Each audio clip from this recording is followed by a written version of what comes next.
नमस्कार, प्रभा साक्षी पॉडकास्ट में आप सभी का स्वागत है। आज के इस पॉडकास्ट में बात करेंगे कि क्या है 227 करोड़ के हीरे की कहानी, जिसके लिए कोर्ट तक पहुंच गई कतर की रॉयल फैमिली। तो आइए सुनते हैं आज के इस पॉडकास्ट को। लेकिन उससे पहले अगर आपने हमारे चैनल को सब्सक्राइब नहीं किया है तो जरूर कर लें, ताकि आप रोज ऐसे ही इंटरेस्टिंग और जानकारीपूर्ण पॉडकास्ट सुन सकें। परिवार में प्रॉपर्टी हो या माँ और दादी के कहने बंटवारे को लेकर झगड़े होते ही हैं। भारत में तो इस तरह के झगड़े हर परिवार में कमोबेश देखे गए हैं। ऐसा नहीं है कि ये सब कुछ मिडिल क्लास फैमिली में देखे गए हों।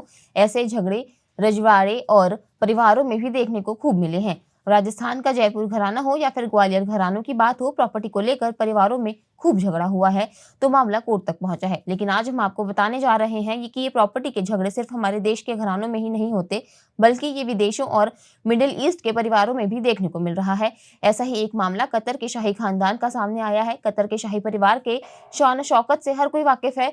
रईसी, ठाट बाट और रॉयल्टी यहीं से शुरू होती है। लेकिन अब इस परिवार की एक बड़ी खबर सामने आई है। परिवार के 2 सदस्यों के बीच कीमती हीरे को लेकर जंग छिड़ गई है और ये इतनी बड़ी हो गई है कि मामला लंदन के हाई कोर्ट तक पहुंच गया है। कतर के शासक शेख तमीम बिन हमद अल थानी के चचेरे भाई हमद बिन अब्दुल्ला अल थानी एक मशहूर आर्ट कलेक्टर हैं। उनके पास दुनिया भर के कई कीमती और दुर्लभ चीजें मौजूद हैं जो और किसी के पास नहीं है, जिनकी कीमत हमारी सोच से भी परे है। इन चीजों में से एक बेहद खास हीरा है जिसका नाम आइडल आई डायमंड है।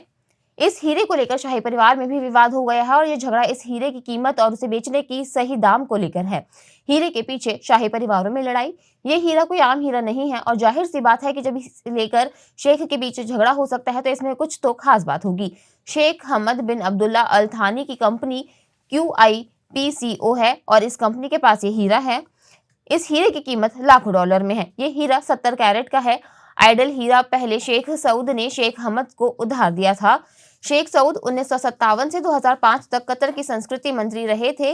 वो एक प्रसिद्ध आर्ट कलेक्टर भी थे। शेख सऊद ने ये हीरा 2000 के दशक के शुरुआती सालों में खरीदा था। फिर जब शेख सऊद ने ये हीरा शेख हमद को उधार दिया तो समझौता किया गया था कि अगर शेख सऊद का परिवार चाहे तो शेख हमद की कंपनी QIPCO से ये हीरा खरीद सकती है। यानी दोनों परिवारों के बीच एक डील साइन हो चुकी थी। 70 कैरेट के आइडल आई के लिए कोर्ट पहुंचा शाही परिवार। समझौते के अनुसार QIPCO के हीरा खरीदने का विकल्प दिया गया था, बशर्ते उसे शेख सऊद के रिश्तेदारों से जुड़ी कंपनी अलानस होल्डिंग्स से सहमति प्राप्त हुई हो। अलानस होल्डिंग्स को अंततः लिंकटेक्सटन स्थित इकाई अल थानी फाउंडेशन द्वारा नियंत्रित किया जाता है, जिसके लाभार्थियों में शेख सऊद की विधवा और 3 बच्चे शामिल हैं। 2023 में परिवार के चचेरे भाई और एक कला संग्राहक शेख हमद बिन अब्दुल्ला अल थानी ने हीरे के स्वामित्व पर उच्च न्यायालय में कानूनी कार्यवाही शुरू की। उन्होंने दावा किया कि वो अपने निवेश फर्म QIPCO के माध्यम से 7.8 मिलियन पाउंड में रत्न खरीदने के हकदार हैं। यह विवाद 2020 में महामारी के दौरान हीरा बेचने के लिए की गई एक कथित पेशकश के बाद शुरू हुआ। हालांकि एलानस के कानूनी प्रतिनिधियों का तर्क है कि यह पेशकश गलती से की गई थी और यह केवल परिवार के एक सदस्य द्वारा रुचि की अभिव्यक्ति थी। अदालत ने सुना कि दिवंगत शेख सऊद के बेटे शेख हमद बिन सऊद अल थानी कथित तौर पर संपत्ति निवेश के वित्त पोषण के लिए हीरा बेचने में रुचि रखते थे। हालांकि द टेलीग्राफ UK की रिपोर्ट के अनुसार उन्होंने कोई भी प्रतिबद्धता करने से पहले अपनी मां या भाई बहनों से सलाह नहीं ली थी। क्रिप्को के कानूनी टीम के अनुसार हीरे को हासिल करने की प्रक्रिया फरवरी 2020 में शुरू की गई थी, जब एलानुस के स्विस सॉलिसिटर ने एलानुस और QIPCO के बीच ऋण समझौते का संदर्भ देते हुए एक पत्र जारी किया था। कंपनी का तर्क है कि उसे बिक्री का आश्वासन दिया गया था और उसने खरीद प्रक्रिया शुरू कर दी थी। हालांकि अल थानी परिवार बाद में इस सौदे से पीछे हट गया। QIPCO के अनुसार समझौते की शर्तों के तहत वे कानूनी रूप से ऐसा करने के हकदार नहीं थे। कोर्ट ने क्या कहा? न्यायाधीश साइमन बर्ट ने बेशकीमती रत्न हीरे हासिल करने के लिए क्रिप्को के दावे के खिलाफ फैसला सुनाया है और निवेश फर्म के इस तर्क को खारिज कर दिया है कि उसे इसे खरीदने का अधिकार था। उन्होंने कहा कि शेख हमद बिन सऊद अल थानी केवल संभावित बिक्री की तलाश करने के इच्छुक थे, लेकिन उन्होंने इसके साथ आगे बढ़ने के लिए कोई अंतिम निर्णय नहीं लिया था। न्यायाधीश ने आगे कहा कि यह बहुत स्पष्ट था कि परिवार के अन्य सदस्यों को हीरा बेचने के विरोध में थे।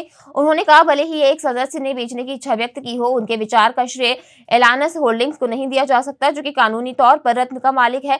न्यायाधीश ने कहा कि यह स्पष्ट है कि शेख हमद बिन सऊद अल थानी के पास हीरे से निपटने या बेचने के लिए अपने परिवार में से किसी को भी वास्तविक अधिकार नहीं था, चाहे वह हीरे के संबंध में सामान्य प्राधिकारी या विशिष्ट प्राधिकारी के माध्यम से हो।